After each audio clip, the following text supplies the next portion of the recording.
How do? The winter is upon us. So, I've got a clip.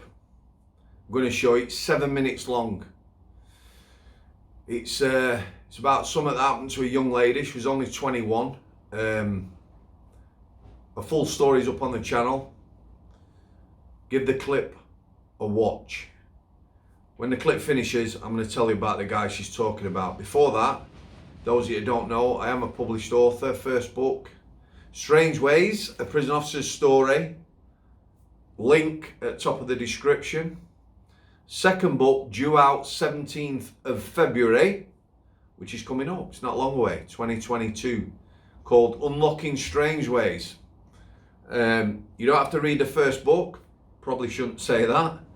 But there you go. It's a standalone book. Obviously, the first book is a memoir. It's about my life story, focusing on Strangeways. This one, for me, will give you a really good idea the sort of people who meet in prison, their paths to prison, what they think of prison. It's about relationships, integrity, honesty, and trust. All those good things. I think it's a really good book. It's really hard to be quite subjective, but I've just finished proofreading the final draft, and I'm super chuffed. So, also in the description today, a link to Ciara's full story, the young lass in the clip, and also a link to an article on the guy she's talking about. I'll let you see the clip. 7 minutes long. Give it a watch, guys, and I'll be back with you just for a couple of minutes. Cheers. So I'm walking and I'm thinking, I'm getting to the bottom and my flat is just within sight, and I'm thinking, oh, thank God I'm nearly home. And next minute, my face goes to one side. And I'm thinking, yeah, what's going on here? And I feel another thump to my face. And I'm like, I'm saying it out loud, like, this is not happening to me. So I've looked and I've seen this guy and he's dragged me, like, by my hair. Me or not, I've gone to him, do you know who you're fucking with? Like that. So, I'll say this a bit slowly, but... No, it's all right. So... It's all right. So, yeah. So, I'm getting dragged about, like, by my hair and stuff, and I'm thinking, what the fuck's going on? I've got my mobile phone in my hand, but before, Marvin Nunn got locked up the day before, but before we got locked up, he gave me, you know, some money, like, to keep me going, because he knew he wouldn't get out. And I've put the money, like, you know, in between my bra. So, I'm got thrown on the floor and I've got my handbag, whatever. I actually broke my toe in the process of it. And I've gone like that. Yeah, just, you know, take the money, what you doing? And he's gone. Put it all back in my handbag and he went, it's not about the money. So I'm thinking, what's going on about? This guy's skinny as a rake, he's smaller than me. But I'm like froze. And he's gone, it's about teaching little bitches that you can't walk the street with men like me. And I had a great police officer who's called Matt. Oh, he was lovely. And they phones me and they go, we've got him. And I'm like, what? He was like, we've got him. Oh my God, my head fell off. So they said, we need to come and see ya. That's when the whole story, I just got tumbling out. Like, I wasn't the first person. I was one of 6. Not at the time I wasn't, I was the one. There was 4 girls that got attacked before me. It got found at the scene of the last woman. Same age as my mum. She still eats through a straw. She's got no teeth. We'd attacked another girl. I got really good friends with her. I still am to this day. And he tried to drown her in the reservoir. And he actually went home and Googled woman dead in Gorton Reservoir. So, you know, you're going to have to sit on the stand and give evidence. Like, he's denying it. Scariest time of my life. I've never sat, like, on a stand. I've never, like, even with Mark, I've never had to give evidence. You know, he's in the courtroom.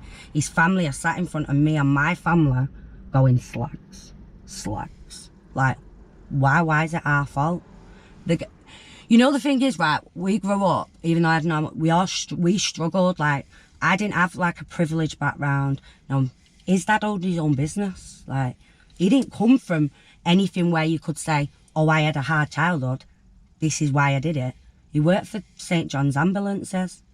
But what we didn't know until after the court case, he was already under the police radar for flashing. The reason that I come round, because he got charged with attempted murder. There was 4 charges on me. Attempted murder, attempted rape, GBH, I think section 18, I might, just like all my like charges like that. So I've obviously, you have to go to the police station and watch they make you watch your 2-hour police interview. Yeah. Then the day I'm meant to go to court, the police officer rings me and he says, it's been delayed, you can't give your evidence today. I just said to him, you know what, I'm not giving evidence, you're all pissing me off. So he's like, let's, go for a drink and talk about this. I said no. I went out and got absolutely drunk. I was literally I'm sick of people telling me it's going to be all right. It's, he'll go to jail. Like, you're strong. I don't want to be strong anymore. Like, I've had up to where we're being strong. I mean, we're getting there at 9 o'clock, about 10:30 they went to Geordie's in. An hour and a half. I was like, this is it. They found him not guilty. So the police have come in with us. And like, they're sat behind me, I'm sat there. And like, they say, like, have you reached a verdict? He's up on 15 charges altogether. So you've got to start from the first victim and you've got to wait all the way to the end. So I'm the 4th. So when they was reading out, like, he's got found guilty for this, and you cry, the judge would say, you can't cry, you're not allowed to cry. You'd be like, what? You're not allowed to cry. And then it come to mine, and still in the back of my mind, I'm thinking, this guy's not guilty. I'm looking at him, he didn't smirk, he just looked right at me, just like he could see through me. Like, he didn't flinch when he was going guilty. Like, this guy had never been arrested in his life, let alone, gone to jail. Yeah. And then they come to my 4 charges, and once he said the first guilty, I remember trying to get up out of the chair, crying my eyes out, saying, I can't do this. And the police officer got my shoulders and literally pinned me down. He went, no, you've got to do this. Like, you literally have got to do this. So then he got found guilty in all charges. Then, obviously, you have a sentencing day. Comes outside, the press are everywhere. 6 weeks. So 2 days before sentencing, I thought, like, what, do something, like. Sentencing to me is let's close this chapter. So I went out and got this. Unbreakable. Because you know why? You can break my face. You can break whatever bones you want in my body. You can't break me. You can't break my spirit. So I did. Don't start me off.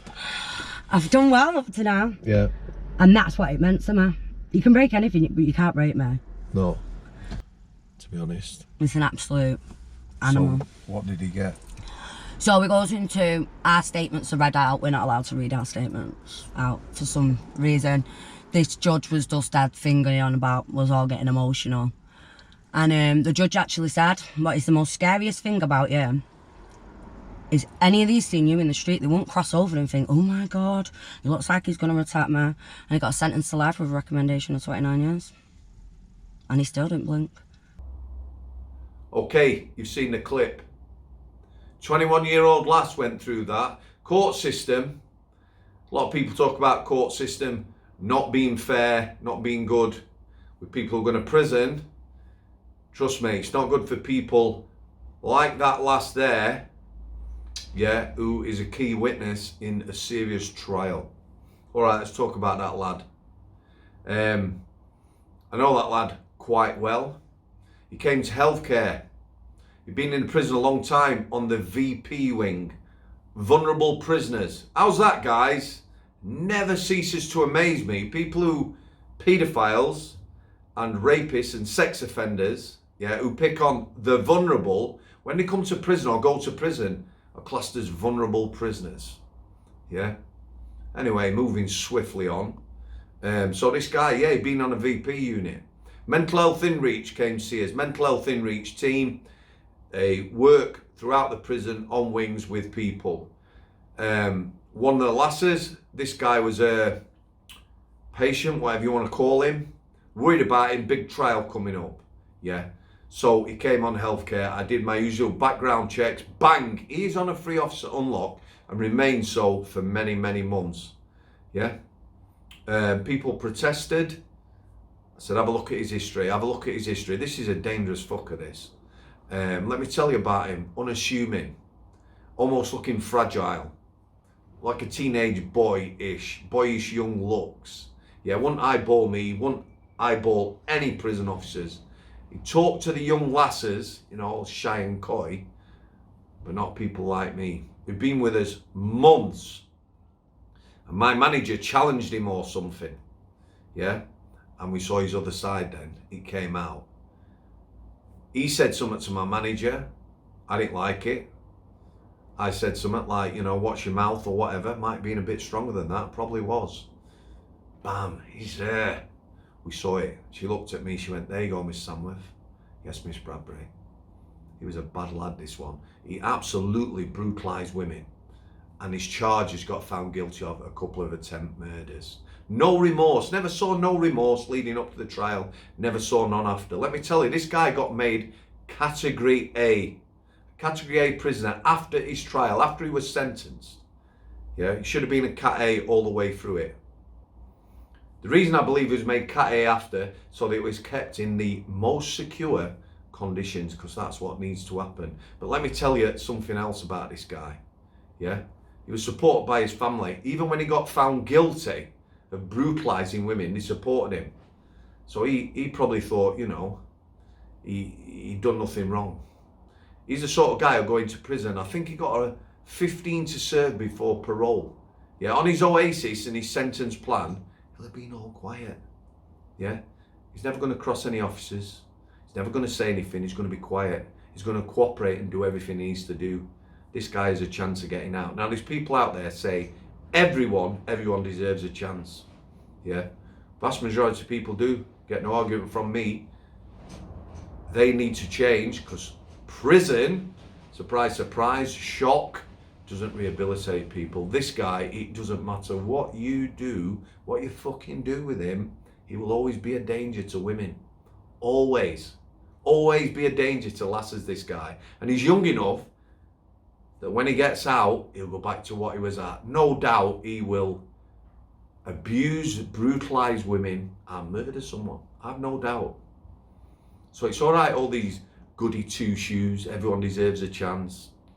Don't send people to prison for more than 10 years because they can't reintegrate. It's barbaric.